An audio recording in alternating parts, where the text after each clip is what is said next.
मोदी सरकार के बिल पर अखिलेश का दिखा नया रुख, रखी 3 बड़ी शर्तें। दिल्ली से लखनऊ तक मची हलचल, क्या बदलने वाला है मिशन 2027 का पूरा चुनावी समीकरण। महिला आरक्षण और परसीमन पर सपा का नया मास्टर प्लान। बीजेपी भी अलर्ट, क्या महिला वोट बैंक पर शुरू हुई बड़ी लड़ाई। ये बात यूं ही नहीं कही जा रही, क्योंकि सियासत में हर दरवाजा हमेशा बंद नहीं रहता। कभी विरोध के बीच भी बातचीत की जगह बची रहती है, और जब चुनाव करीब हो तो एक बयान भी कई नए समीकरण पैदा कर देता है। शायद यही वजह है कि इन दिनों दिल्ली से लेकर लखनऊ तक एक नई राजनीतिक चर्चा तेज हो गई है, क्योंकि इस बार समाजवादी पार्टी के अध्यक्ष अखिलेश यादव ने महिला आरक्षण और परसीमन को लेकर ऐसा रुख अपनाया है जिसने सत्ता और विपक्ष दोनों की राजनीति में नई हलचल पैदा कर दी है। अब सवाल ये उठ रहा है कि क्या सपा अपने पुराने स्टैंड से आगे बढ़ रही है। क्या मोदी सरकार के प्रस्ताव पर किसी नई राजनीतिक समझ की शुरुआत हो सकती है, या फिर ये बीजेपी को उसी के मुद्दे पर घेरने की नई रणनीति है। क्या है अंदर खाने की खबर, चलिए जानते हैं। दरअसल अखिलेश ने एक्स पर पोस्ट करते हुए महिला आरक्षण और परसीमन को लेकर 3 अहम सुझाव दिए।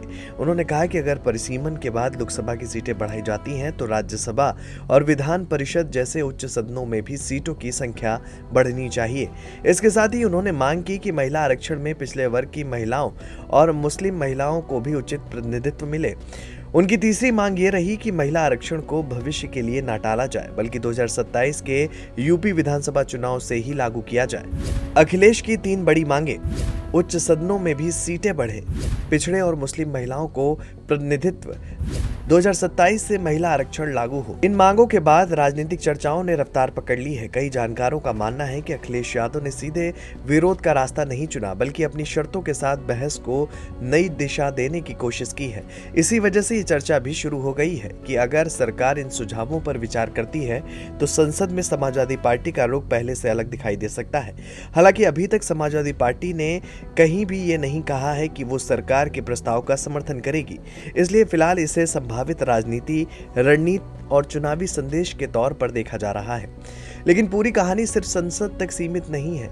इसके पीछे 2027 का चुनावी गणित भी साफ दिखाई देता है, क्योंकि यूपी में महिला मतदाताओं की संख्या लगातार बढ़ रही है और पिछले कुछ चुनाव में महिलाओं की भागीदारी भी रिकॉर्ड स्तर पर रही है। ऐसे में कोई भी राजनीतिक दल महिला वोट बैंक को नजरअंदाज नहीं करना चाहता। माना जा रहा है कि समाजवादी पार्टी अब महिलाओं के बीच अपनी नई पहचान बनाने की कोशिश कर रही है, और यही वजह है कि पिछले कुछ समय से पार्टी की महिला नेताओं की सक्रियता भी लगातार बढ़ी है। जानकारों का मानना है कि समाजवादी पार्टी 2027 के चुनाव में महिला नेताओं को पहले से ज्यादा बड़ी जिम्मेदारी दे सकती है। दूसरी तरफ बीजेपी भी महिला मतदाताओं को अपने सबसे मजबूत आधारों में मानती है। उज्ज्वला योजना, आवास योजना, शौचालय, नल से जल और महिलाओं से जुड़ी कई योजनाओं के जरिए बीजेपी लगातार ये संदेश देने की कोशिश करती रही है कि उसने महिला सशक्तिकरण पर काम किया है। ऐसे में महिला वोट बैंक को लेकर बीजेपी और समाजवादी पार्टी के बीच मुकाबला और दिलचस्प होता दिखाई दे रहा है। अब सवाल है कि क्या अखिलेश यादव की 3 मांगे सिर्फ राजनीतिक दबाव बनाने की कोशिश है, या फिर संसद में किसी नए समीकरण की शुरुआत है। क्या केंद्र सरकार इन सुझावों पर विचार करेगी? अगर ऐसा होता है तो क्या विपक्ष का रुख बदलेगा, या समाजवादी पार्टी इसे बड़ा चुनावी मुद्दा बनाएगी? फिलहाल ये दांव अभी किसके पक्ष में है, इसका फैसला आने वाले समय पर होगा और जनता के जनादेश पर करेगा। कैमरा पर्सन अनिल के साथ साहबदीन यादव, जेएमडी न्यूज, लखनऊ।